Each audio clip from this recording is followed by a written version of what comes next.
득창 들려주셔서 감사합니다. 네. 오늘 말씀의 제목은 우리 아가서 2장 15절에 있는 말씀 중에서 제목을 정했습니다. 제목은 작은 여우를 잡으라입니다. 우리 아가서는 그 한자로 된 제목이고요. 아는 우아할 아 또는 아름다울 아자고요. 가는 노래 가자입니다. 그래서 아가서라는 이름의 뜻은 아름다운 노래라는 뜻입니다. 노래 중에 노래, 최고의 노래 그런 뜻입니다. 저자는 솔로몬 왕이고요. 젊은 시절에 이 아가서를 쓴 듯하고 주제는 솔로몬 왕과 술람미 여인과의 사랑의 이야기입니다. 술람미는 저기 지도에 보시면 갈릴리 남서쪽에 조그만 빨간 원이 보이죠? 거기에 수넴이라는 곳이 있는데 그 수넴이 술람미로 이렇게 이해되고 있습니다. 저기에 살던 그 젊은 여자랑 솔로몬이 그 사랑을 깊이 하게 됐는데 그 사랑의 이야기가 바로 아가서에 기록되어 있습니다. 이스라엘 백성들이 그 예루살렘 멸망일인 날에는 예레미야 애가서를 낭독했고요. 77절에는 룻기, 오순절이죠.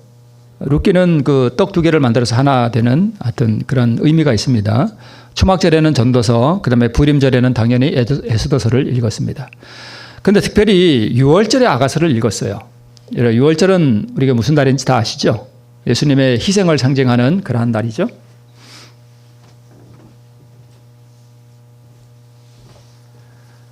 그러한 6월절에 우리 아가서를 낭독했는데요. 이 아가서를 문자적으로 해석하면 솔로몬 왕과 술람미 여인과의 그야말로 러브스토리예요. 거기는 하나님이라는 말도 안 나오고 전혀 영적인 것은 없는 듯합니다. 그러나 그것을 시대적으로 해석해 보면 하나님과 이스라엘 백성들과의 사랑의 관계를 잘 묘사해 주고 있고, 그다음에 구속사적으로 우리 아가서를 해석해 보면 하나님과 신부된 교회와의 사랑의 관계를 잘 나타내 준다고 볼 수 있습니다. 그리고 이것을 영적으로 해석해 보면 그리스도와 나 개인과의 사랑의 관계를 잘 나타내 준다고 또 우리가 해석할 수 있습니다. 그러므로 솔로몬 왕은 지혜왕이었죠. 그리고 왕중왕 누구를 표상할까요?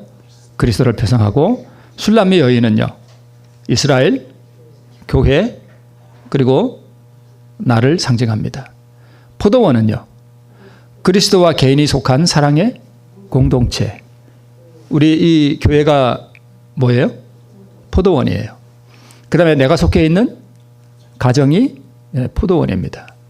그래서 이 포도원 안에서 술람미 여인과 솔로몬이 사랑의 관계를 형성했듯이 이 포도원은 바로 이 교회나 또는 가정을 나타냅니다.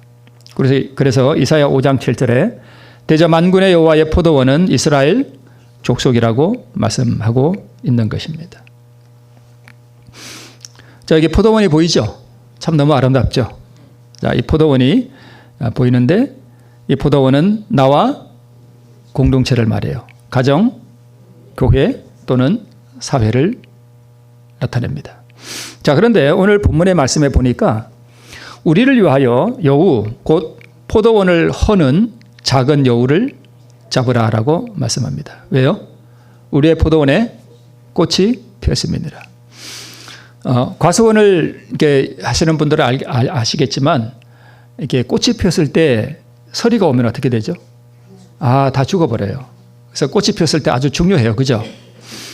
자, 꽃이 피었으면 이제 곧 뭐가 맺게 돼요? 포도 열매가 맺게 되는데 아주 중요한 그런 시기입니다. 그런데 이 포도원을 누가 헌대요? 작은 여우가 이 포도원을 헐어버린대요. 그래서 우리 하나님께서 오늘 말씀하시기를 포도원을 허는 작은 여우를 잡으라라고 말씀합니다. 자, 이 헌다는 뜻이 뭐냐 하면 이 히브리 말로 하발이라는 말인데요. 파괴하다 또는 파멸시키다 또는 타락한 행동을 하다. 좀 다른 말로 표현하면 죄를 짓는다 이런 뜻이에요. 누가 이렇게 한대요? 작은 여우가 이렇게 한다는 거예요. 그래서 이 포도원을 지키려면 뭘 잡아야 돼요? 작은 여우를 잡아야 돼요. 네. 그래서 이 아가서 2장 15절에는 포도원을 허는이라고 이렇게 번역이 되어 있는데, 이 하발이라는 말이 욥기서에서는 내가 징계를 받았사오니 다시는 범죄치 아니하겠나이다라고 해석을 하고 있어요. 여기 범죄라는 말과 허는이라는 이 단어가 히브리 말로 같은 단어예요. 그러니까 헌다는 뜻에 뭐가 있어요? 범죄한다는 뜻이 있습니다. 그 다음에 이사야 32장 7절에는 이 하발을 멸하며라고 번역하고 있습니다. 그러니까 범죄하는 것 또는 파멸시키는 것 또는 멸해버리는 것, 이런 뜻이 바로 이 헌다는 히브리 말 속에 포함되어 있습니다. 그러니까 포도원을 이게 헐어버리는 이걸 하면 안 되겠죠. 그죠? 이걸 잡아야 됩니다. 자, 그런데 이 포도원이 뭐라고요? 교회예요. 그래서 가정이고 또 사회이고, 이 세상에서 하나님께 가장 귀중한 것은 그분의 교회이다. 실물교훈에 그렇게 기록되어 있습니다. 우리 주천교회는 하나님께서 가장 사랑하시는 대상이에요. 그렇죠? 이 건물을 사랑하시나요? 아니죠. 우리가 그건 너무나 잘 알죠. 여기 우리 모인 이 공동체 자체가 뭐예요? 교회입니다. 그래서 우리 한 사람 한 사람을 너무너무 사랑하셔요. 그리고 하늘의 모든 천군들, 천사들, 하늘의 거민들도 그 어떤 것보다도 열렬한 관심을 갖고 있는 대상이 있는데, 그것은 타락한 세상에 있는 그분의 교회이다라고 기록되어 있습니다. 제가 이 인용을 지금 좀 잘못했습니다. 계시록 5장 11절 주해 중에 있는 말씀인데 지금 잘못 인용했습니다. 자, 그러면 예수 그리스도의 가장 사랑하는 대상은 교회잖아요. 일단 교회를 놓고 봅시다. 그러면 이 교회는 곧 주의 뭐예요? 포도원이에요. 그러면 이 포도원을 파멸시키는 작은 여우는 그럼 뭘까요? 자, 이스라엘 역사를 보면 포도원이 허물어졌죠. 이스라엘 나라, 그 나라 자체가 하나의 포도원이잖아요. 그 나라가 파멸되었고, 어제 저녁에도 제가 말씀을 드렸듯이 이 대적들이 와서 이 성읍을 다 뭐 해버렸습니까? 에워싸버리고 그렇게 했잖아요.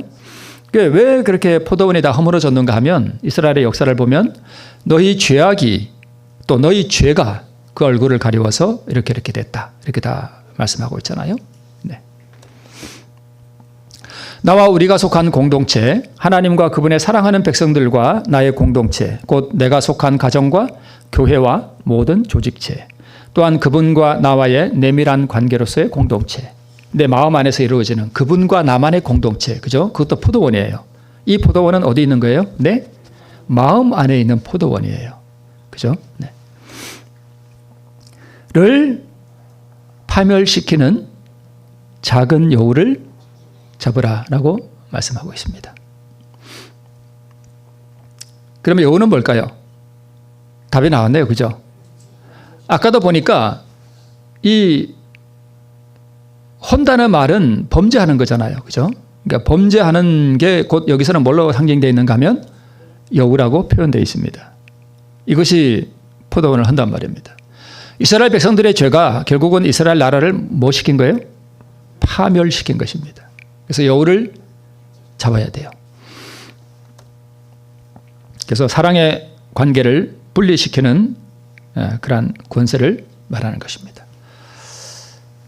자, 여기 오른쪽 아래 보니까 뭐가 보이죠? 피아노가 하나 이렇게 보입니다. 굉장히 좋은 피아노 같습니다. 자, 그런데 우리 재림교회 안에서 이런 일이 있었다고 그래요. 이제 교회를 건축하고 난 다음에 좋은 피아노를 하나 가져왔습니다. 근데 이 피아노를 왼쪽에 놔야 되냐? 오른쪽에 놔야 되냐? 이런 이제 이야기가 오갔습니다. 제가 보기에는 이게 교회 왼쪽에다 이렇게 놓는 게 좋겠습니다. 또 어떤 사람 아닙니다. 제가 보기에는 이쪽 왼쪽에다 놓는 게 더 좋겠습니다. 그랬습니다. 왼쪽에 놨으면 좋겠다는 생각은 사람은 뭐예요? 내 생각에는 왼쪽에 놓는 게 좋겠습니다. 오른쪽에 놓으면 좋겠다는 사람은요. 내 생각에는 오른쪽에 놓는 것이 좋겠습니다.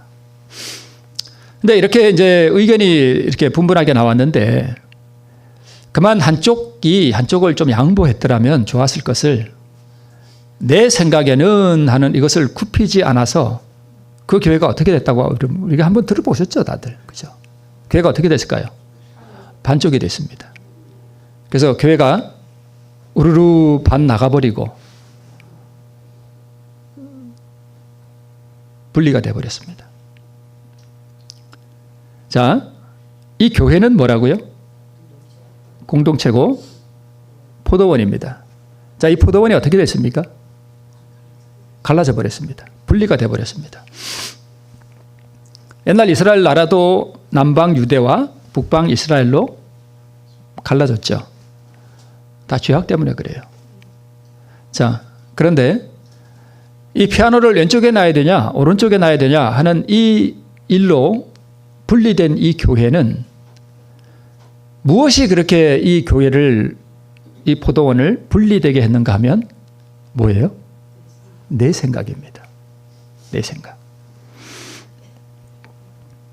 자, 열왕기하 5장 11절에 있는 말씀 우리 많이 들어보셨죠?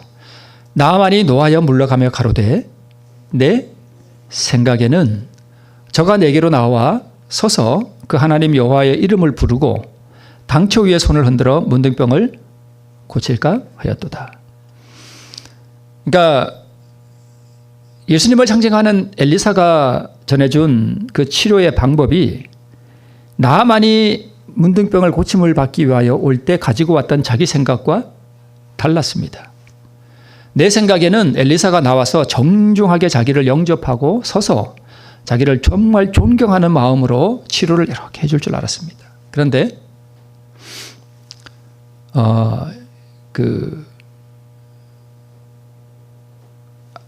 어떤 성경에 보면 엘리사가 나아만을 거지 취급했다 이렇게 번역한 성경이 있어요. 거지 취급한 거예요. 아주 무시해버렸습니다. 나와보지도 않고 종을 시켜서 그렇게 하라 이렇게 말을 전했습니다. 그러니까 존중을 받으리라고 생각한 자기 생각과 너무 달랐기 때문입니다. 자, 그러면 이 피아노가 왼쪽에 놔야 되나 오른쪽에 놓여져야 되느냐 하는 이 문제로 분리된 이 교회의 여우는 무엇이었습니까? 내 생각이었습니다. 우리 이거 말씀 다시 한번 볼게요. 생각이 잘못되면 감정도 잘못될 것이다. 그리하여 생각과 감정이 합하여 도덕적 품성을 이룬다. 죄송합니다.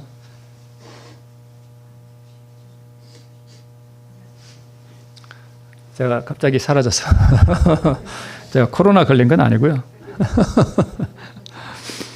콧물이 조금씩 나오네요.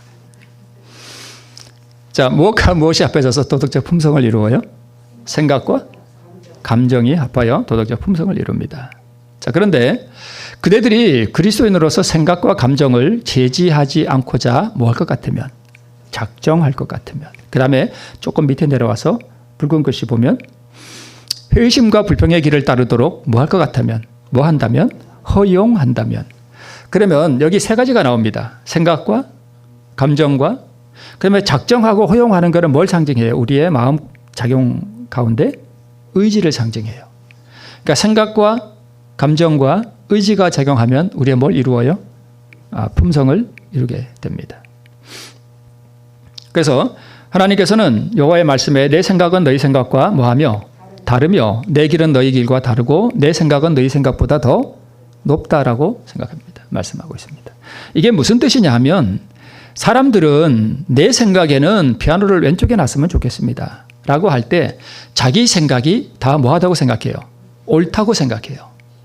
내가 생각하는 게 옳은 거야.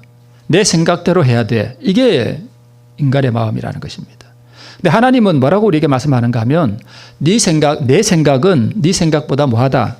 높다는 것입니다. 다르다는 것입니다. 내가 왼쪽에 놔야 되는 게 내가 옳다라고 생각하지만 하나님은 뭐 할 수 있다는 거예요? 내 생각은 네 생각과 다르다라고 말할 수 있습니다. 이걸 안다면 우리가 어떻게 될까요? 겸손해지겠죠. 그러니까 그 교회가 무너진 이유는, 허물어진 이유는, 반쪽이 난 이유는 내 생각이 하나님의 생각과 다를 수 있다는 것을 미처 생각하지 못한 것입니다.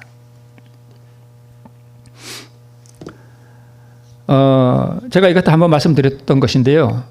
그 뉴욕의 어느 교회에 제가 한번 소개해드렸던 책에 나오는 이야기입니다. 한 유명한 부흥 강사 목사님이 뉴욕의 어느 교회에 초청을 받아서 갔습니다. 갔더니까 그 교회에 예배 후에 이 장로들이 모여서 이렇게 기도회를 하는데 보니까 너무 형식적이에요. 너무 형식적이에요. 그래서 이 목사님이 그걸 다 듣고 나서 말씀을 해달라는 것도 다 거절하고 그들이 뭘 하는가 하고 이렇게 지켜봤답니다. 그랬더니 너무너무 형식적이에요. 그래서 이 장로님이 나중에 가서 앞에 나가서 그랬답니다. 마지막 하실 말씀 좀 해달라 그래서 목사님이 앞에 나가서 장로님들 쭉 앉아있는 데 가서 한 장로님에게 가서 말씀했습니다. 당신은 위선자입니다. 저 기억나시죠? 그 다음 장로님에게 가서 똑같이 말했습니다. 당신도 위선자입니다. 다음 장로님에게 가서 당신도 위선자입니다. 참 대단한 용기죠. 저 같으면 못할 것 같아요. 그러면 이 장로님들은 어떤 반응을 보일까요? 우리 장로님 보고 하는 말씀 아닙니다. 이런 얘기를 만약에 우리가 직접 듣는다면 아마 장로님들 몸이 막 비틀어질 거예요. 이렇게 불편해서. 아니나 다를까? 한국 사람이나 미국 사람이나 다 똑같습니다. 당신은 위선자입니다. 라고 직접적으로 얘기하니까 장로님 몸이 막 비틀어지기 시작했습니다. 얼굴이 일그러지기 시작하고. 그때 어느 한 장로님이 단상 앞으로 나왔습니다. 눈가에 눈물이 그렁그렁하게 나와서 이렇게 얘기했습니다. 목사님, 옳습니다. 저는 위선자입니다. 진심으로 고백했습니다. 울면서. 거기서부터 뭐가 시작됐는가 하면 부흥이 시작됐습니다. 교회가 부흥하려면 그게 되면 됩니다. 여러분, 교회가 부흥되지 못하게 저 문을 사람들이 이렇게 구도자가 들어오지 못하게 이렇게 막고 있는 이가 있는데 그게 마귀가 그럴까요? 하나님께서 그럴까요? 물론 마귀도 그럴 수 있어요. 그런데 정언의 말씀에 보면 누가 막고 계시대요? 하나님이 막고 계셔요. 사람들이 뭐 하게 해요? 들어오지 못하게 하나님께서 막고 계셔요. 왜요? 왜 그럴 것 같아요? 네, 실망할까 봐. 세상 사람들이 돌아서 이렇게 교인들 모습 보고 실망해서 두 번 다시 안 올까 봐 이렇게 막고 계시대요. 안 왔던 사람은 올 수 있는데 왔다가 실망한 사람은 두 번 다시 안 옵니다. 그래서 하나님께 지금 막고 계셔요. 그러면 참 슬픈 일이죠.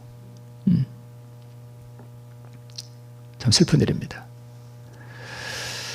제가 위선자입니다라고 말했던 거기서부터 부흥이 시작돼가지고 그 일대가 완전히 정말 회개로 부흥하는 그런 놀라운 일들이 일어났다고 그 목사님이 그 책에 쓰고 있는데요. 교회가 갈라지는 것에 남 탓하는 사람은 마귀 자식입니다. 이건 확실해요. 간사하고 아주 간교한 거예요.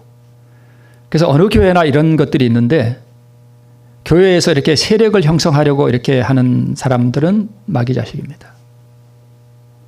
이 사람 내 편 만들어서 또 이 사람은 내 편 만들어서 이렇게 하려고 의도적으로 간사하게 이렇게 하는 사람들은 마귀 자식이에요. 제가 잘못했습니다 하면 하나님 자녀예요. 나는 잘못한 거 없는데요. 그럴 수 있습니다. 그러면 만약에 이렇게 생각해 봅시다. 실제로 A라는 사람과 B라는 이가 좀 그런데 A라는 사람은 잘못한 게 없어요. B라는 사람이 그랬어. 그래서 좀 그랬어. 그러면 A가 참 억울하잖아요. 그죠? 자기가 교회에서 모함받을 수도 있고 참 억울해요. 근데 그러면 이 A라는 사람은 자기가 잘못한 게 없는데 그럼 뭘 잘못한 걸까요? 이 사람도 잘못한 게 있어요. 뭘 잘못했을까요? 뭘 잘못했는가 하면 이걸 안 했어요. 70번씩 7번이라도 뭐 해주래요? 용서해 주래요. 70번씩 7번이면 곱하기 하면 몇 번이죠? 490번. 물론 그 이상도 용서해 줘야 되는데 뭘 못한 거예요? 용서 못한 거예요. 그래서 내가 잘못한 것이 없을지라도 490번이라도 용서를 해주라 그랬는데 내가 그 말씀에 순종하지 못했구나. 제가 잘못했습니다, 하나님. 그럴 때부터 거기서 부흥이 시작됩니다. 사람이요, 언제 평화가 밀려오느냐 하면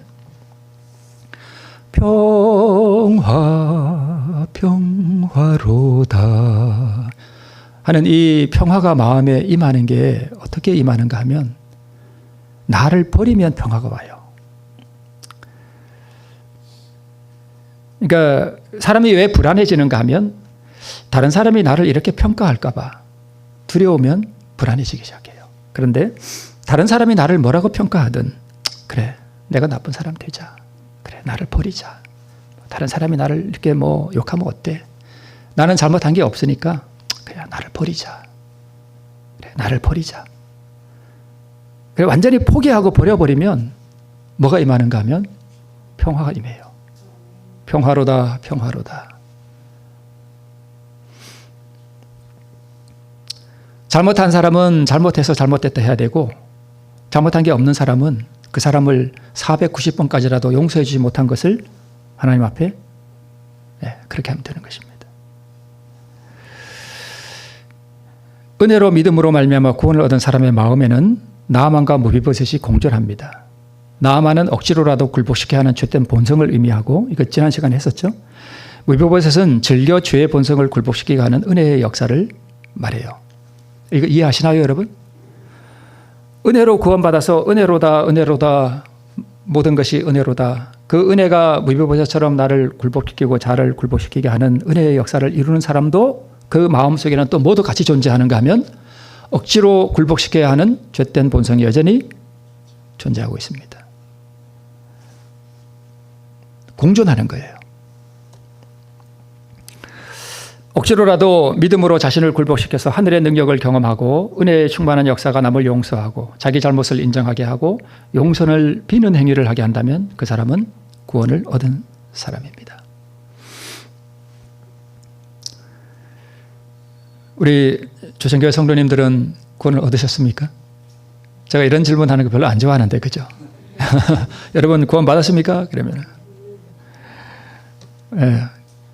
받았고 받고 있는 중이고 받을 것이고 뭐 3단계 이런 것도 있더만요. 네. 구원을 얻은 사람은 어떤 사람인가 하면 나를 버리고 포기함으로 말미암아 하늘의 평화를 경험해 본 사람이 구원받은 사람이에요. 여러분 구원은 교회에 와서 뭘 배우는가 하면 내 생각, 그러니까 내 감정 또는 내 욕망, 이기심 이런 것들을 포기함으로 말미암아서 하나님이 나를 지배하는 그 하나님의 나라를 경험해 보는 거, 그게 구원이에요. 그걸 여러분 오늘 그 교과가 참 좋았죠? 여러분 제자 삼는 게 어떻게 하면 제자 삼죠? 전도라는 게 뭐죠? 어떻게 제자 삼아요? 목사님께서도 말씀하셨지만 우리 최영석 목사님이 상당히 머리가 비상하신 분으로 제가 알고 있거든요. 이번 말씀이 참 오늘 참 좋았습니다. 어떻게 제자 삼는가 하면 전도라는 게 뭐냐 하면 내가 이렇게 했더니까 하늘의 능력을 제가 경험해 봤습니다. 제가 이렇게 했더니 하나님이 나를 구원하시고 내가 하늘의 평화와 그 기쁨을 경험해 봤습니다. 너무 감사했습니다. 라고 이렇게 가르쳐 주는 거, 그죠? 이게 전도고 이게 제자 삼는 거예요. 내가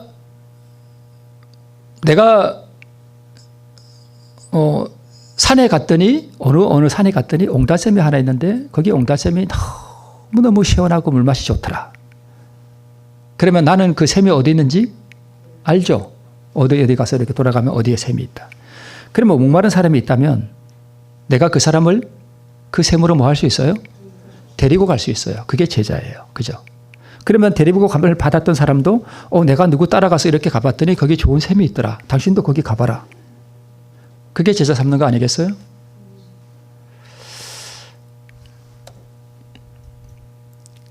오늘 우리 안교장님께서 아담 하와 말씀하셨죠. 아담이 가로되 하나님이 주셔서 나와 함께 하신 여자 그가 그 실과를 내게 주므로 내가 먹었나이다. 뱀이 나를 꿰므로 내가 먹었나이다. 그러니까 여러분 진실로 하나님 앞에 회개한 사람은요 남 탓하지 않습니다.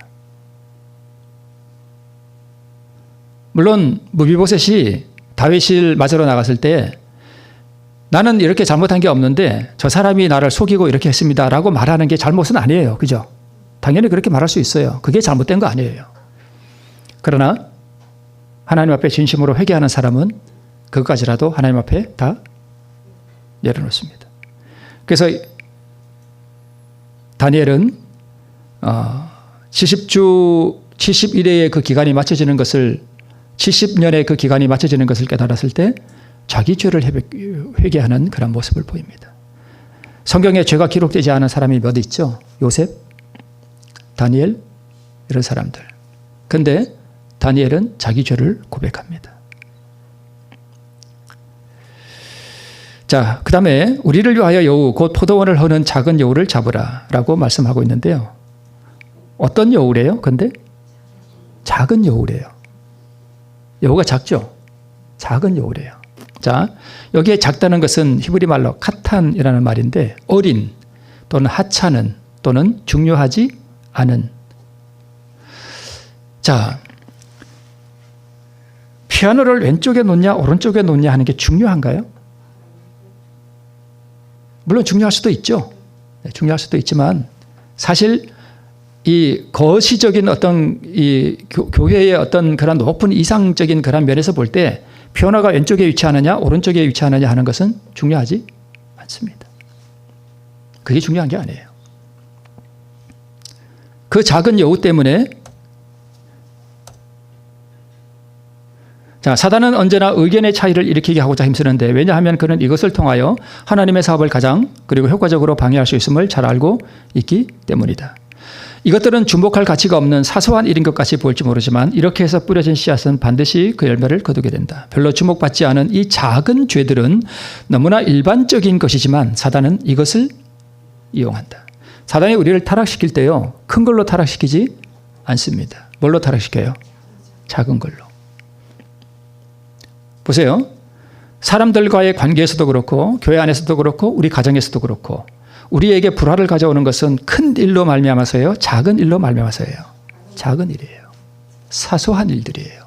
그런 것들이 우리를 분열시키고 파괴시킨다는 것입니다. 사단은 그것을 이용한다는 것입니다. 왜냐하면 자, 큰 것이 밀려오면 우리가 어떤 마음이 들어요? 놀래. 그죠? 놀래가지고 뭘 잘할까 이렇게 마음에 주의를 한단 말이에요. 근데 작은 일은요. 그냥 하찮게 여겨요. 뭐 이런 거 뭐. 사단은 그걸 이용한다는 거예요. 사단은 많은 사람들로 하여금 하나님께서는 일상의 생활에 사소한 저들의 불충실은 묵과할 것이라고 믿게 한다라고 말합니다. 생활의 사소한 일이 품성 개발에 끼치는 영향을 바로 아는 사람은 힘이 적다. 그러면 자, 아무리 사소할지라도 일상생활의 모든 행위는 선과 악의 관련을 가지고 있다. 가장 작은 의무처럼 보이는 일에 충실하거나 등한히 한 것이 인생을 가장 부요한 축복으로 혹은 가장 큰 재난으로 향하는 문을 열어놓을지도 모른다. 품성을 시험하는 것은 작은 일이다. 사소한 시중, 작고 단순한 예절은 온 생애를 행복하게 만들고 이것들을 게을리하면 인간을 비참하게 만든다. 자, 보셔요. 내가 교회에 왔는데 어떤 집사님이 와서 이렇게 인사를 이렇게 했는데 하고 이렇게 돌아갔어.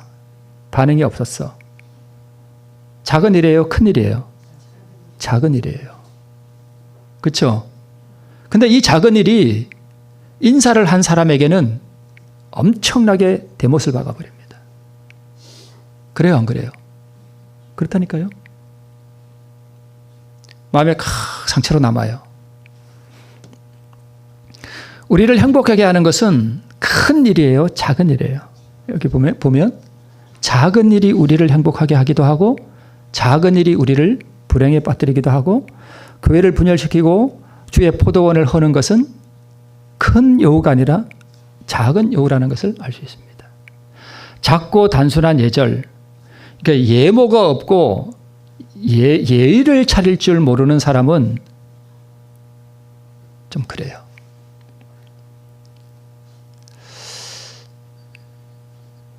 제가 경험하기도 한 것인데요, 여러분. 뭐 이게 도덕적인 것은 아니지만 그 새벽 1시, 2시에 카톡을 보내는 분이 계세요.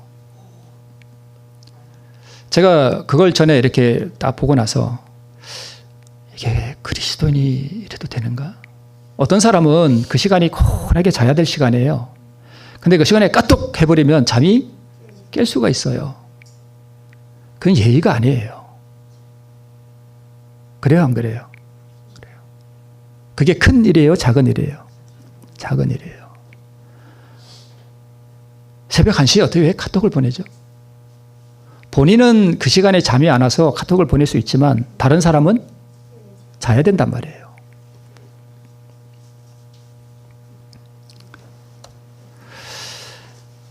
제가 한번 소개해드린 하나님께 피하라 하는 이 짐 혼버거 장로님 제가 한번 말씀을 드린 적이 있는데 이 혼버거 장로님이 제가 여러분 혹시 기억나시나요? 네. 이분이 이제 저 깊은 산에 들어가서 이제 시골 생활을 하는 분인데 기계를 이렇게 만졌습니다. 기계를 이렇게 만지고 손에 기름이 묻어가지고 뒤뜰에서 이렇게 손을 씻고 있었습니다.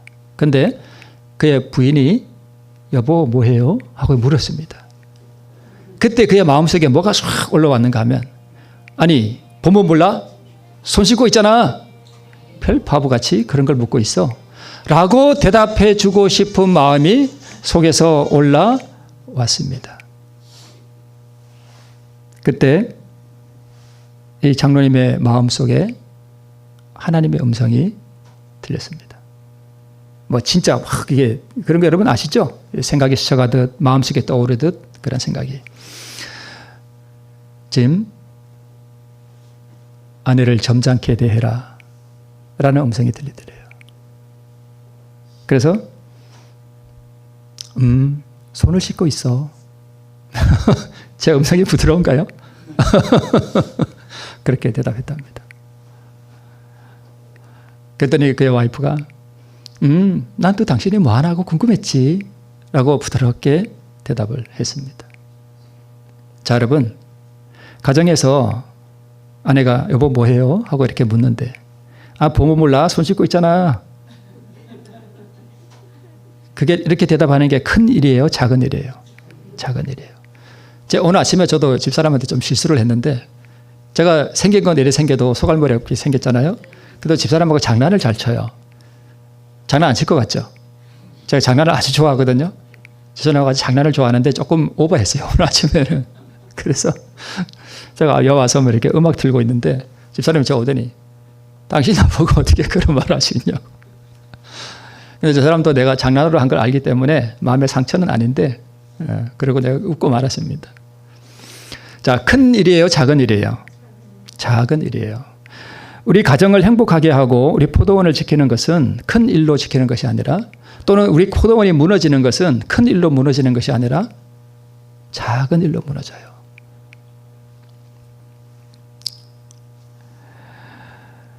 이 혼버거 장로님이 그 라브라고 하는 그 책에 보면 라브라고 하는 어떤 아는 사람에게 아는 사람이 이제 상담을 요청했는데 이 상담 내용이 뭐냐 하면 이 가정이 이혼하게 생겼다는 거예요. 그래서 이 장로님이 주말에 거기를 방문하게 됐습니다. 라브라는 집 방문했는데 이제 이 집은 곧 이혼할 위기에 처한 가정인데 가서 어떻게 사는가 하고 이렇게 봤대요. 보고 먼저 이제 이 책에 보면 뭐 믿음으로 말미암의 자아 포기 이런 얘기 하나도 안 나오는데 그 내용을 쭉 읽어보면 다 그 얘기예요. 제가 그래서 그걸 그 책을 아주 좋아합니다. 근데 가서 이제 어떻게 당신은 오늘 내가 하는 얘기를 잘 듣고 나면 내일 아침에는 당신은 정말 하나님의 자녀가 될 수 있다. 하룻밤 새에 당신은 변화될 수 있다는 거예요.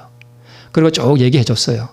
그야말로 쉽게 풀어서 말씀드리면 제가 늘 말씀드렸던 그걸 말씀드린 거예요. 이 홈버그 장로님이 라브라고 하는 그 위험 위기에 처한 가정에게 그걸 쭉 설명해 준 것입니다.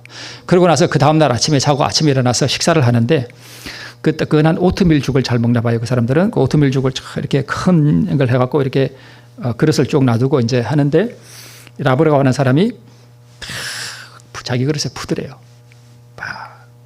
평소에 습관이 그런 거예요. 퍼가지고 자기 앞에 딱 놓고는 딱 먹으려고 그러더래요.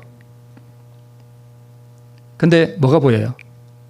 지금 그 홈버그 장로님도 있고 어제 들은 얘기도 있고 하니까 딱 놓더니 딱 분위기를 보더니 자기 아들 주고 또 그릇다가 다 해서 다 주고 다 나눠주고 다 나눠주고 그때 이 라브라고 하는 사람의 아내가 너무 놀란 거예요. 우리에게는 별것도 아니죠. 우리는 다 그거 하고 있죠.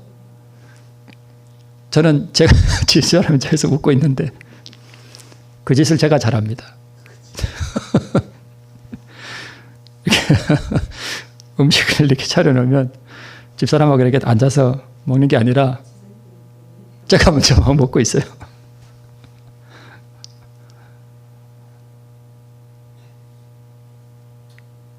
근데 그 아내의 입장에서 보면 그게 너무너무 안 좋은 거예요.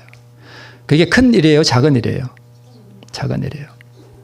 그러니까 뭘 갖다 놓으면 이게 그 이기심이잖아요. 남들 먼저 생각하고 있는 게 아니라 자기 욕심대로 자기 퍼먹는 것만 생각하고 그다음에 이제 이렇게 밥을 먹고 있는데 자기 딸이 뭐 이렇게 이상한 얘기 부모들 하는 얘기에 막 끼어들어서 막 이렇게 하는 애가 말괄량이 같은 애가 하나 있었대요. 끼어드니까 이 라브가 버럭 소리를 지르다가 고개를 숙이더래요. 뭘 깨달은 거예요? 내가 이렇게 하면 안 된다는 걸 깨달은 거예요. 이따가 고개를 이렇게 드는데 그 책에 뭐라고 기록되어 있는가 하면 그 라브가 그 얼굴이 그 순간에 성령 받은 사람의 얼굴이더래요. 자, 여러분 조금 기분 나빠서 가정에서 아내에게 남편에게 자녀에게 소리를 빽 하고 지를 수 있나요? 그죠? 그게 큰 일이에요? 작은 일이에요? 작은 일이에요. 그게 뭐예요? 작은 여우예요.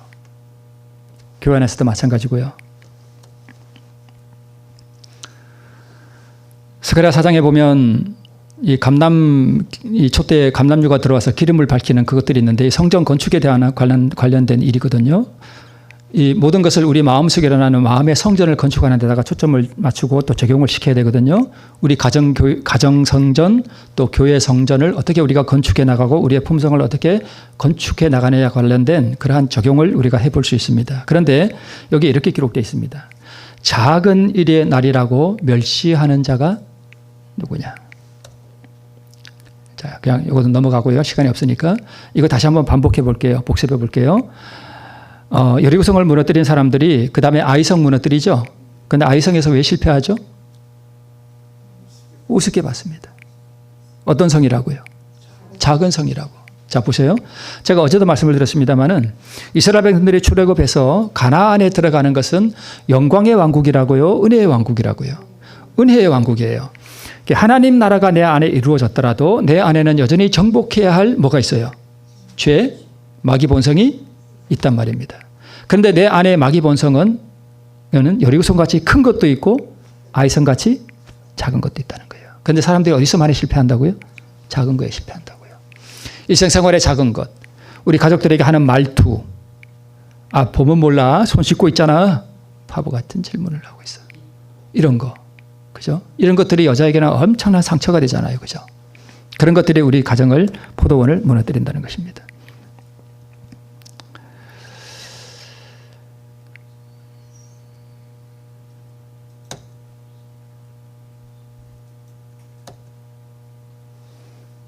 네, 이게 가끔 잘 안 넘어갈 때가 있습니다.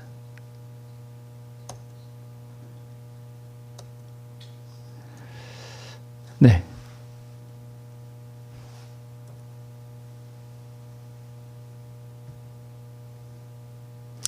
자, 여기 우리 교회 증언위원회에 있는, 이게 우리 증언에 있는 말씀 몇 가지 조금 읽고 우리 좀 마치도록 하겠습니다. 자, 이 말씀을 보면 이스라엘 백성들이 처음에 아이성을 우습게 여기고 몇 명을 올려보내자 그랬냐면 3,000명쯤만 올라가게 하자 그랬는데 나중에 하나님께서 말씀하시기를 몇 명을 올려보내는가 하면 3만 명을 올려보내요.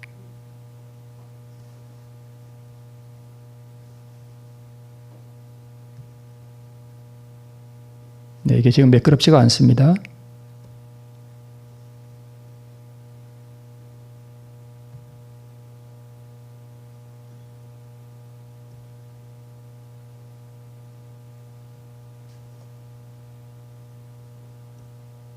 네, 그 10배를 하나님께서 올려보냅니다. 그러니까 여러분 그 일상생활에서 작은 여우를 잡는 방법은